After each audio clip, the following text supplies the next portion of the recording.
ഇപ്പോൾ 2024 മുതൽ ക്യാമറയിലും ട്രക്കൊക്കെ ഓവർടേക്ക് ചെയ്താൽ പിടിക്കുന്നുണ്ട്. നേരത്തെ CIDയുടെ കാറുകളോ അങ്ങനെ സുഹൃത്തായമ്മമാരെ കണ്ടാലേ നമ്മളെ ഓവർടേക്ക് ചെയ്യുമ്പോൾ പിടിക്കത്തുള്ളായിരുന്നു. ഇപ്പം ദാണ്ട് ഇതിൻ്റെ മേളിൽ ഇരിക്കുന്ന ക്യാമറ ഉണ്ടോ, ഈ ക്യാമറ വഴി റോഡ് മൊത്തം കവർ ചെയ്യുകയാണ്. ലെഫ്റ്റിലും കമ്പ വഴി, അതുപോലെ റൈറ്റിലും കമ്പ വഴി ഇങ്ങനെ ഫിറ്റ് ചെയ്തിരിക്കുകയാണ്. ഈ ക്യാമറ ഉള്ളപ്പോൾ ഓവർടേക്ക് ചെയ്യരുത്. ഓവർടേക്ക് പൊതുവേ ചെയ്യരുത്. പക്ഷേ അത്യാവശ്യം നമ്മൾ ചെയ്യുവാണെങ്കിൽ ഇതുപോലുള്ള ക്യാമറയിൽ ഇപ്പോൾ പതിക്കുന്നുണ്ട്.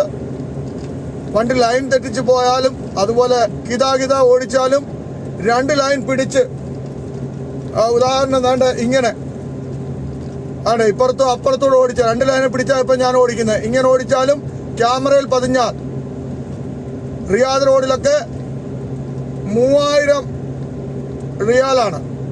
റോഡ് അനുസരിച്ചാണ്, ഏരിയ അനുസരിച്ചാണ് മുഖാലഫിൻ്റെ എമൗണ്ട് കൂടുകയും കുറയുകയൊക്കെ ചെയ്യുന്നത്. അത്യാവശ്യമാണെങ്കിൽ മാത്രം ചെയ്യുക, അല്ലെങ്കിൽ ഓവർടേക്ക് ചെയ്യരുത്. ചെയ്യുവാണെങ്കിൽ ക്യാമറ ഇല്ലാത്തടത്ത് മാത്രമേ ചെയ്യാവൂ. അത് സൂക്ഷിക്കണം. കഴിഞ്ഞ ദിവസം വാട്സപ്പിൽ ഏതോ ഒരു വണ്ടിയുടെ ഫോട്ടോ സഹിതം ക്യാമറയ്ക്കകത്ത് പതിഞ്ഞിരിക്കുന്ന ലൈൻ മാറി ഓടിക്കുന്ന പെനാൽറ്റി 3000-ൻ്റെ വന്നിട്ടുണ്ട്. അതുകൊണ്ട് ശ്രദ്ധിക്കണം, വളരെ സൂക്ഷിക്കുക. റിയാദ് റോഡിൽ പ്രത്യേകിച്ച് ഈ ലെഫ്റ്റ് സൈഡിൽ കാണുന്ന ക്യാമറ ഒന്ന് ശ്രദ്ധിക്കുക. മൊബൈൽ സംസാരിക്കുവാണെങ്കിലും സീറ്റ് ബെൽറ്റ് അങ്ങനെയുള്ള കാര്യങ്ങളൊക്കെ അവൻ ക്യാച്ച് ചെയ്യും. ഏറ്റവും കൂടുതൽ നമ്മൾ പേടിക്കേണ്ടത് ദാണ്ട് ഇവനെയാണ്. ഇവൻ ഇങ്ങനെ നോക്കിയിരിക്കുകയാണ്. ലൈൻ തെറ്റിച്ചോടിച്ചാലും ഇതിൻ്റെ മുമ്പിൽ കൂടെ ഓവർടേക്ക് ചെയ്താലും ഈ ക്യാമറ അത് ക്യാച്ച് ചെയ്യും. അപ്പോൾ അതുവഴിയാണ് ഞാൻ പറഞ്ഞില്ലേ, വാട്സപ്പിൽ ഒരു ഇമേജ് വന്നായിരുന്നു 3000 റിയാലിൻ്റെ ഏതോ ഒരു വണ്ടിയുടെ. അപ്പോൾ അതുകൊണ്ടാണ് ഞാൻ ഈ വീഡിയോ ഇപ്പം എടുക്കുന്നത്. പിന്നെ അത് മാത്രമല്ല, ഫ്ലൈ ഓവറിൻ്റെ ഈ അടിയിലും ക്യാമറ ഫിറ്റ് ചെയ്തിട്ടുണ്ട്. അതും ഒന്ന് ശ്രദ്ധിക്കണം.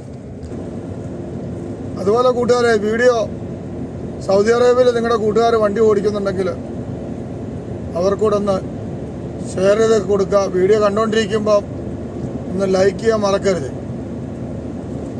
പിന്നെ നിങ്ങളുടെ വിലയേറിയ കമൻറ്റും, പിന്നെ സൗദി അറേബ്യയിൽ നിങ്ങൾ വാഹനം ഓടിക്കുമ്പോൾ, ട്രക്ക് ഓടിക്കുമ്പോൾ നിങ്ങൾക്ക് ലഭിച്ച ചലാൻ്റെ കാര്യങ്ങളും ക്യാമറയുടെ സിസ്റ്റവും ഒക്കെ നിങ്ങൾക്കും കമൻറ്റിലൂടെ അറിയിക്കാം. ഫ്ലൈ ഓവറിൻ്റെ അടിയിലുള്ള ക്യാമറയും ഒന്ന് ശ്രദ്ധിക്കുക. അവിടെയും ലൈൻ ചേഞ്ച് ചെയ്യരുത്, വളരെ സൂക്ഷിക്കുക. അപ്പം ഞാൻ വിചാരിക്കുന്നു ഈ ഒരു വീഡിയോ നിങ്ങൾക്ക് ഒത്തിരി പ്രയോജനപ്പെടും. 3000 റിയാലൊക്കെയാണ് ഈ ക്യാമറയിൽ പെട്ട. ഈ ക്യാമറയുടെ മുമ്പിൽ വളരെ മര്യാദയായിട്ട് ലൈൻ പിടിച്ച് വണ്ടി ഓടിക്കണം. നീണ്ട മേളിൽ ഇരിപ്പുണ്ട്, അതൊന്ന് സൂക്ഷിക്കുക. അപ്പോൾ ഇനി പുതിയ വീഡിയോയുമായി വീണ്ടും കാണാം. നന്ദി, നമസ്കാരം. അതുപോലെ ഞാൻ ക്യാമറ മിക്കവാറും കയ്യിൽ പിടിക്കാറില്ല. എന്തെങ്കിലും അത്യാവശ്യം ഉണ്ടെങ്കിൽ കയ്യിൽ പിടിച്ച് ഞാൻ വീഡിയോ എടുക്കാറുള്ളൂ. ഫിക്സ് ചെയ്ത് വെച്ചിരിക്കുക. Thank you.